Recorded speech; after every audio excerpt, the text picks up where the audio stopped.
Hola, ¿cómo están? Espero que se encuentren muy bien. Soy Aldana Palacesi. En este video vamos a ver qué es el positivismo,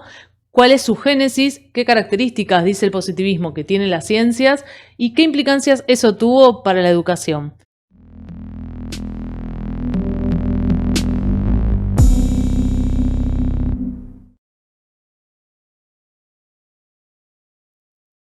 El positivismo es una corriente de pensamiento que sostiene un conjunto de ideas sobre cómo es una sociedad, es decir, va a difundir una manera de entender a las sociedades, al ser humano como miembro constituyente de una sociedad y a toda actividad que haga el ser humano, poniendo en la cúspide de las actividades por excelencia a las ciencias naturales. Que sea una corriente de pensamiento no quiere decir que esté en el éter flotando y no tenga un impacto real sobre la vida cotidiana y al contrario va a tener mucha injerencia a través de distintos mecanismos de difusión de esas ideas que sostiene y a su vez a través de prácticas en diferentes instituciones, sobre todo en el siglo XIX, que es su momento de máximo apogeo, pero eso no quiere decir que sea un cuento acabado el positivismo, sino que tiene aún al día de hoy injerencia en muchas de las representaciones que sostenemos y en muchas de las prácticas que realizamos y que tenemos naturalizadas en nuestra cotidianeidad. En el video donde analizábamos la actividad lúdica que indagaba sobre las representaciones que sosteníamos sobre nuestra sociedad, sobre la ciencia, sobre la tecnología, sobre los pueblos originarios, podemos evidenciar cómo sigue vigente aún en nuestros días esta corriente de pensamiento. Corriente que es parte de un esquema cultural e ideológico junto con otras corrientes de injerencia en otros ámbitos de la sociedad, como el liberalismo económico en economía, el enciclopedismo en educación, como en el ámbito jurídico con algunas leyes como la ley de vagos, como el conductismo en psicología, como el academicismo en el mundo de las instituciones, de las casas de altos estudios, que están relacionadas estas corrientes unas con otras porque responden al mismo esquema. Si es un conjunto de ideas, quiere decir que es una ideología que aspira a lograr un determinado modo de organización en las sociedades. Es decir, que tiene un modelo de sociedad al cual aspira y por el cual entonces le pone énfasis a los mecanismos de difusión y a determinadas prácticas acordes a ese modelo que quiere lograr. En este sentido, el positivismo va a adherir a la idea de que existen dos tipos de sociedades, las avanzadas y las atrasadas.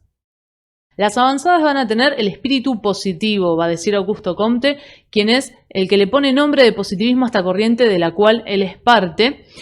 ¿Y por qué están en un estadio más avanzado, van a decir? Porque adhieren a que estas sociedades explican todo desde la racionalidad, a partir de los conocimientos científicos desarrollados por las ciencias naturales. Van a desestimar la producción de las disciplinas sociales y las humanidades. Para el positivismo, todo lo que existe, tanto en el mundo natural como en el social, es un conjunto de engranajes. Estamos dentro del paradigma mecanicista, es decir, todo se piensa como si fuese una máquina. Entonces, todo puede reducirse a una expresión matemática, a un conjunto de leyes desarrolladas por las ciencias naturales. En este sentido, dejan de lado cuestiones como la voluntad, la libertad, la creatividad, e incluso las consideran de inferioridad. Por eso, Augusto Comte y otros pensadores que son afines a la corriente positivista van a sostener que las sociedades inferiores se rigen solo por cuestiones religiosas y no tienen conocimientos racionales, mientras que las sociedades europeas van a plantear que son las que están en el máximo estadio, con el espíritu positivo, que son las más avanzadas, que son las más civilizadas. Piensen que esta dicotomía de superior, inferior, avanzado, atrasado es análoga a civilización y barbarie. En este sentido, vale aclarar que el mismo positivismo, nacido en Europa en su máximo esplendor en el siglo XIX, pero que vamos a ver cómo hunde sus raíces en toda la modernidad, a su vez está poniendo como sociedad ejemplar a la propia sociedad europea, resaltándole algunas características y omitiendo otras, que en Europa también hay religión, porque al interior de las sociedades europeas hay desigualdad social también. No obstante, el positivismo va a sostener que las ciencias son la palanca del progreso, que las ciencias han permitido el desarrollo de una Europa que es potencia en el mundo, omitiendo que ese progreso, ese desarrollo, tiene que ver con mejores condiciones para un determinado sector de la sociedad, que es el de la burguesía, como vamos a ver, pero no para la sociedad en general, porque las luchas por mejoras en las condiciones laborales dentro de los talleres o fábricas europeas siguen vigentes. La lucha por reclamar determinados derechos, porque existe una brecha social, sigue vigente. Además, porque esa idea de progreso niega las grandes ventajas que le dio a Europa a la explotación de las colonias. Vale detenerse acá un momento a pensar que los propios pensadores europeos se están poniendo como el mejor ejemplo de civilización y están difundiendo un determinado conjunto de características que quieren mostrar de cómo es Europa, de cómo es la civilización europea, la historia europea, la cultura europea, el pensamiento europeo. De esta manera ellos se plantean como la normalidad. Y con ese criterio van a estimar la inferioridad de las demás sociedades que pertenecen a otras culturas, ya que van a evaluar en qué tanto se parecen o no a lo que difunden de cómo es Europa. Y aquí hay que sumar algo más. Una cosa es lo que dice el positivismo, el conjunto de ideas que elige difundir sobre cómo es la sociedad, el ser humano, la actividad humana, y otra cosa es lo que hace el positivismo para lograr llegar a ese modelo de sociedad que persigue. Una cosa es lo que dice el positivismo y otra cosa es lo que hace el positivismo y lo que ocurre en la realidad. En su decir, el positivismo lo que va a hacer es intercambiar las causas con las consecuencias para explicar o argumentar por qué el orden mundial es de esta manera y no de otra.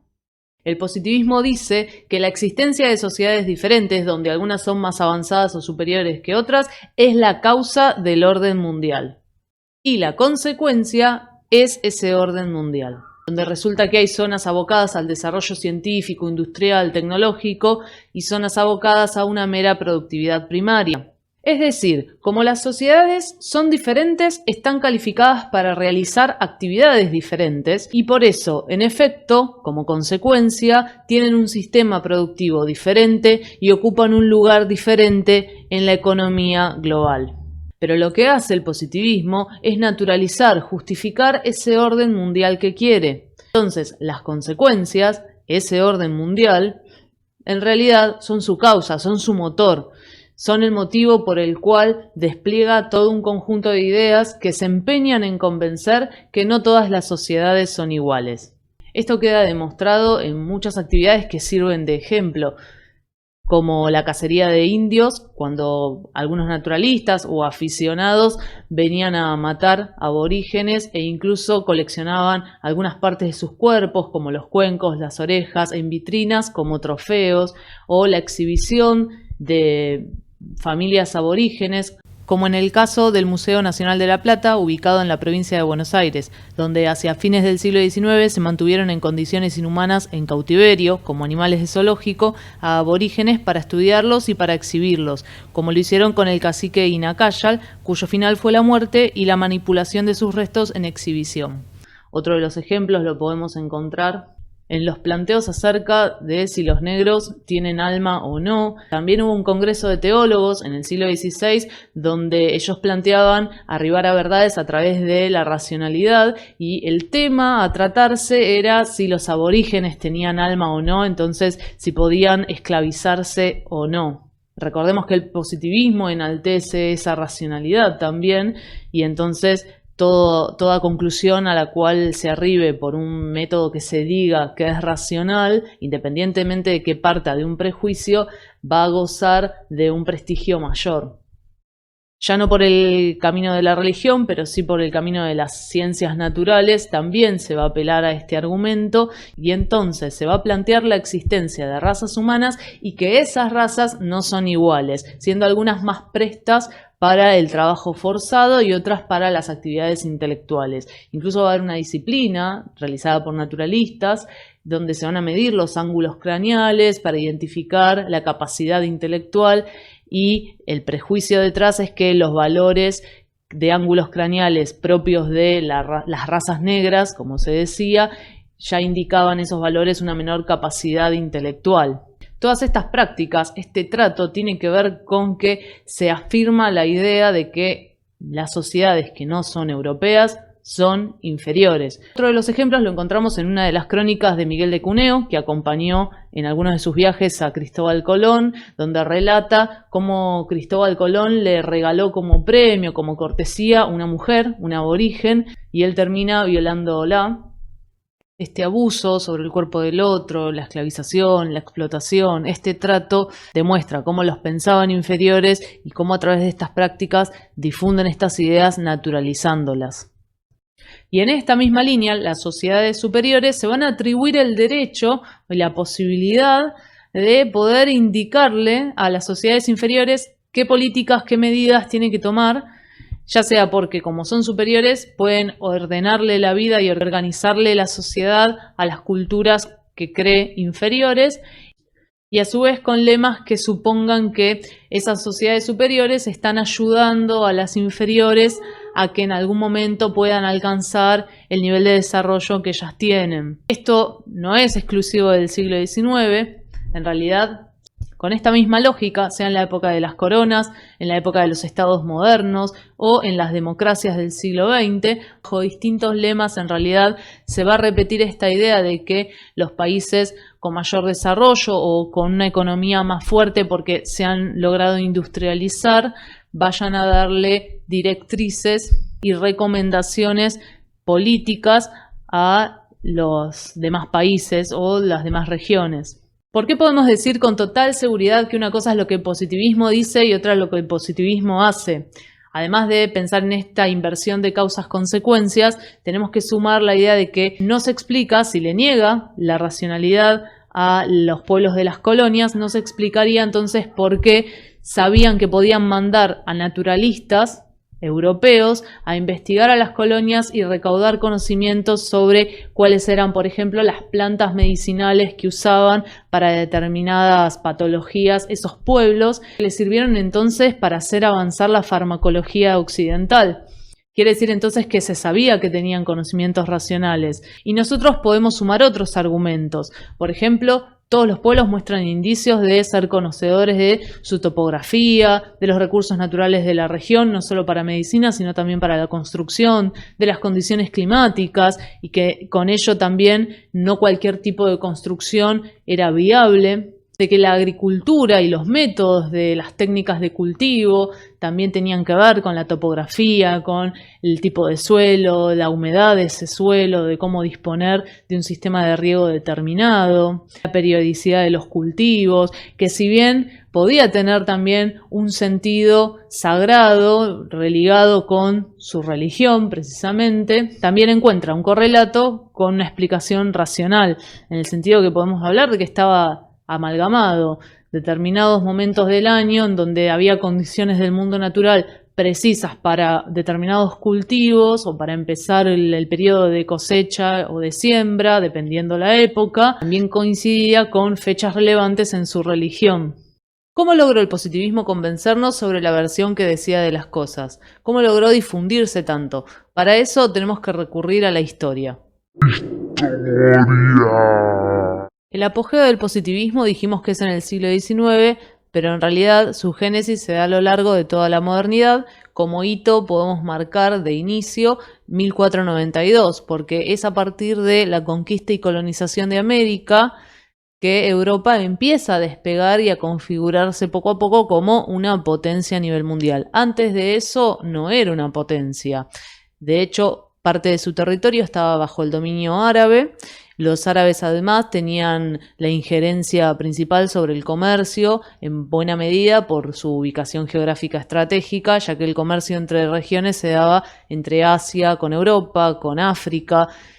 por lo cual los hilos los manejaban los árabes. A partir de la conquista y colonización de las colonias, primero América, pero también se va a sumar el territorio africano, Asia, Oceanía, que incluso persiste hasta el siglo XX, aunque con formatos diferentes.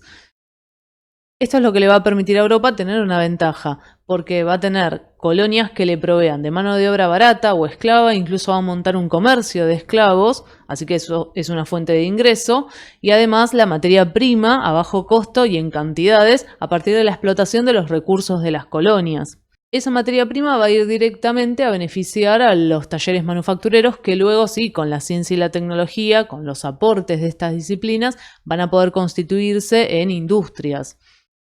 No estamos diciendo que la ciencia y la tecnología no ayuden al progreso europeo, o mejor dicho, al progreso de ese sector de Europa, el sector productivo industrial, sino que la ventaja se la dio la explotación de las colonias. El positivismo, en su idea de la ciencia como palanca para el progreso, no aclara estas consideraciones. Los comerciantes europeos se van a ver beneficiados porque sus productos ahora también los van a poder vender en las colonias, es decir, ampliaron su mercado. El sistema productivo europeo se beneficia por lo que dijimos y va a pasar de un esquema manufacturero a industrial al ponerle interés al desarrollo científico y tecnológico en este sentido. De hecho, ya en el siglo XVI, las familias de la nobleza invierten en ciencia, mantienen incluso el financiamiento de muchos científicos, por ejemplo Galileo Galilei es uno de ellos. También en este sentido van a dirigir sus políticas los estados-nación que van a conformarse en Europa en el siglo XVII y van a financiar investigaciones en las universidades. Entonces, como una política de Estado, va a haber un interés en el desarrollo de ciencia y tecnología destinada principalmente al sistema productivo. Eso va a desencadenar en el siglo XVIII con la revolución de ese sistema productivo a raíz de la implementación de productos novedosos que permiten modificar los tiempos de transporte, como por ejemplo el motor a vapor, y también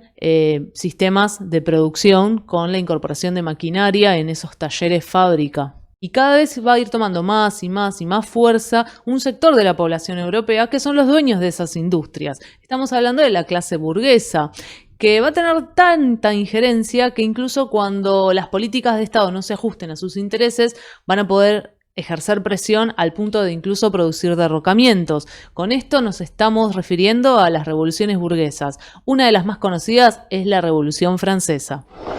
Estamos en pleno siglo XVIII y cobran mucha relevancia las teorizaciones que se desarrollan en el mundo académico a través de las instituciones que pertenecen a esos estados modernos. Y entre los temas de interés se va a teorizar mucho sobre los sistemas económicos, los sistemas productivos, y se van a empezar a gestar los lineamientos del liberalismo económico. Se va a empezar a hablar de esto, y de la competencia, de la libertad de comercio, de una Europa que ya está posicionada de manera ventajosa por el resto de las regiones, que solo tienen una productividad primaria de proveeduría de materia prima y persisten en un esquema de coronas y colonias. Llegamos al siglo del positivismo, al siglo XIX. En esta época es cuando Augusto Comte le da nombre a esta corriente que plantea una determinada imagen de las ciencias naturales como actividad exclusiva de determinadas sociedades y a su vez con ello está adhiriendo a todo un esquema ideológico que justifica este determinado orden mundial en el que vemos que hay una región industrializada y regiones que persisten con ese esquema colonial pese a incluso en algunas zonas lograr la independencia. Por ejemplo, en América en el siglo XIX se van a dar la declaración de la independencia de varios países y vamos a ver que igual se persiste con este esquema colonial, porque van a asumir un modelo productivo de proveeduría de materia prima. Para fines del siglo XIX, en varios países, en Argentina por ejemplo, se va a terminar de conformar un modelo agroexportador como el modelo productivo y económico del país. Vemos cómo esta élite tiene injerencia política también, de hecho muchos miembros de las familias que la conforman van a acceder a los cargos públicos, a los cargos de conducción de ese Estado.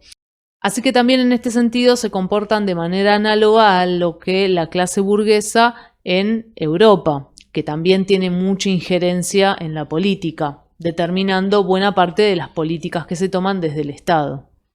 La actividad científica y tecnológica también va a estar regulada por políticas de Estado y en un país que asume un modelo agroexportador no se va a destinar un desarrollo conducente a la industrialización. Por el contrario a lo que ocurre en Europa.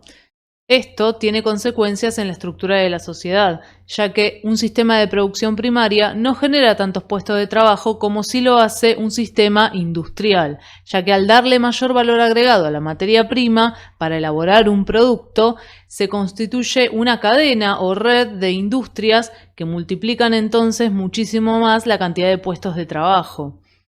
En relación con los sistemas económicos, el capitalismo que se gesta a lo largo de la modernidad va a adquirir la característica de un capitalismo financiero. El nombre de capitalismo financiero se le va a dar en el siglo XX, pero podemos encontrar antecedentes en el siglo XIX. Por ejemplo, en Argentina, el primer presidente, Bernardino Rivadavia, inicia la deuda del país, ya arrancamos re bien, en 1824, al pedirle un préstamo, un empréstito, a una empresa inglesa llamada Baring Brothers.